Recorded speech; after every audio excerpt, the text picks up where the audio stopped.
Hello, and welcome to today's episode of In the Moment. I'm your host, Michael Clark, certified life coach, former therapist, and owner of Clark Coaching Services. I was a therapist for 8 years of my career and have been a life coach for almost 2 years now. And I just want to give back and share my knowledge and experience with you to try to help navigate this thing we call life. Thank you in advance for listening, and I'm so glad you're here. Hey there. Welcome back. Or if this is your first time tuning in, I'm really glad you're here. I'm Michael Clark, a certified life coach and former therapist, and today we're diving into a topic that hits home for so many people. The challenges of parenting adult children, those in that in-between stage of adulthood, 18 to 24 years old. It's that weird phase where legally they're adults, maybe they're out of the house or maybe not, but emotionally and developmentally, there's still so much growth happening. And it's tough for you as the parent and for them too. This episode is just me and you having a real talk. If you're feeling frustrated, shut out, confused, maybe even heartbroken, you are absolutely not alone. This is where we figure some of that out together. Let's start with your kids. What's actually going on in their world? This age is chaotic, developmentally, emotionally, even physiologically. The prefrontal cortex, the part of the brain responsible for decision-making, impulse control, and planning, is not fully developed until around age 25. So yes, they can vote, sign contracts, and live on their own, but their brains are still being wired for adulthood. They're dealing with so much identity formation. Who am I outside of my family? Pressure, school, jobs, relationships, social media, and figuring out a future that may look very different than the one you had. Mental health stressors. Anxiety and depression rates are highest in this age group. Many are silently struggling. And finally, they're dealing with autonomy versus connection. They want independence, but they're scared. And sometimes that fear looks like anger or avoidance. Now, understanding this doesn't mean excusing harmful behavior, but it does give us a framework to work with. They're not trying to push you away because they don't care. Often they're trying to find themselves, and it's messy. Let's talk about your big transition as a parent, from authority figure to something else. You're not quite a peer, and you're also not quite the same mom or dad,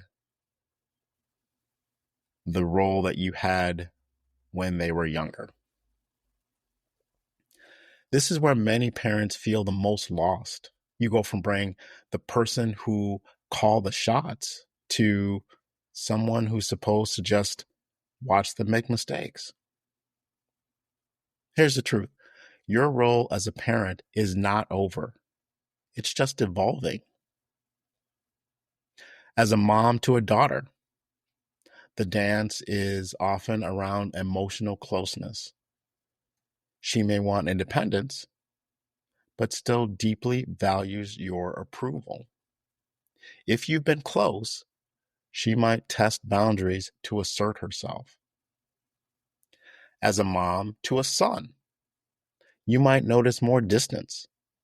Sons in this age group sometimes pull away emotionally as they try to figure out masculinity and independence. As a dad to a son, there's often a tension between guidance and letting go. Sons may reject advice as criticism, but still crave affirmation. And as a dad to a daughter, the connection may still be strong, but more private. She may not, quote unquote, need you in obvious ways anymore, but your emotional presence and validation still matters. And here's where it hits home for me.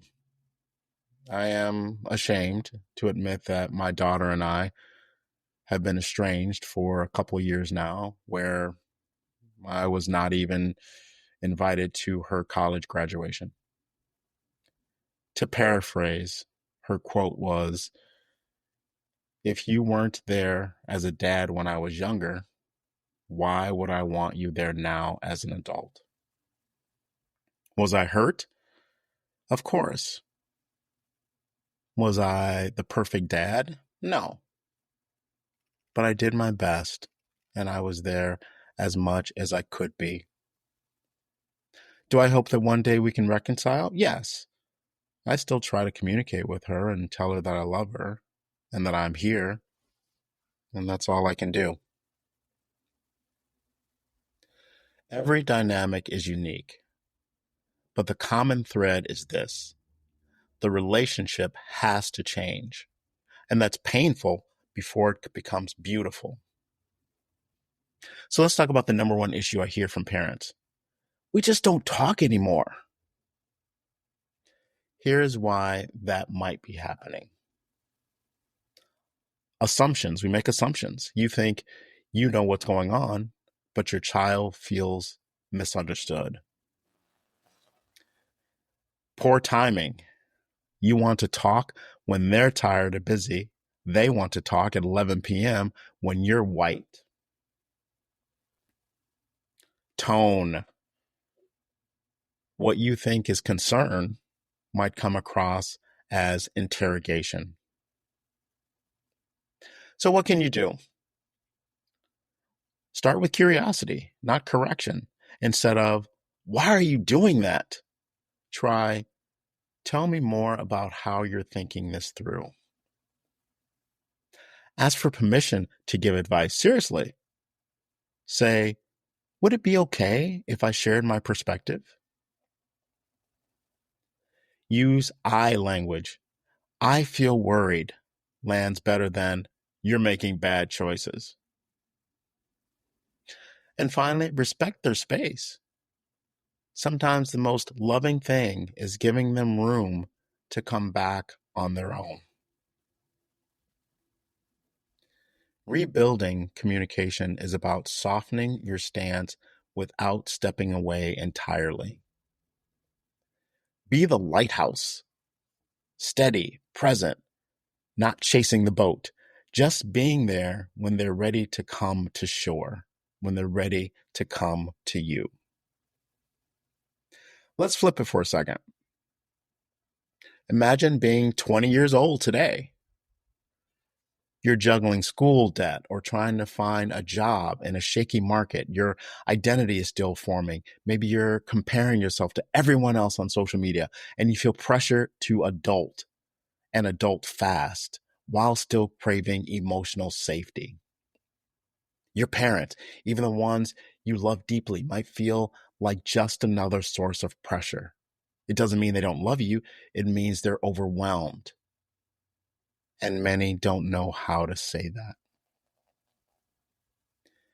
When we can hold space for both truths, you trying your best as a parent and them doing their best to grow up, then we can meet in the middle. Here are a few tools you can start using today. 1, reflective listening. Repeat back what they say without fixing. "So it sounds like you're feeling stuck at work, but unsure what to do next." Scheduled check-ins.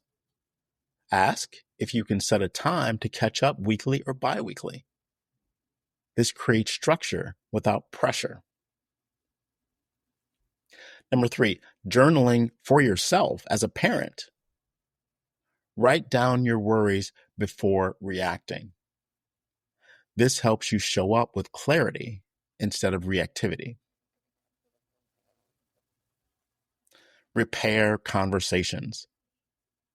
If you had a blow up, circle back and say, "I didn't handle that well. Can we try again?" And finally, coaching support. This is exactly the kind of thing a life coach can help with. You, as a parent, are not expected to have all the answers. You're learning a new role too. I want to leave you with this. Parenting does not end at 18. It just changes costumes. Your adult child still needs you, just in a different way.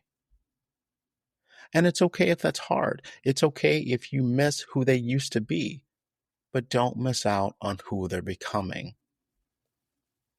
You don't have to walk this journey alone. There are tools, support, and people like me who get it.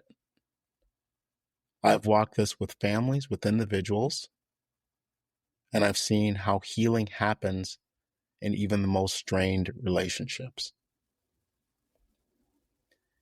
If today resonated with you, I invite you to keep going.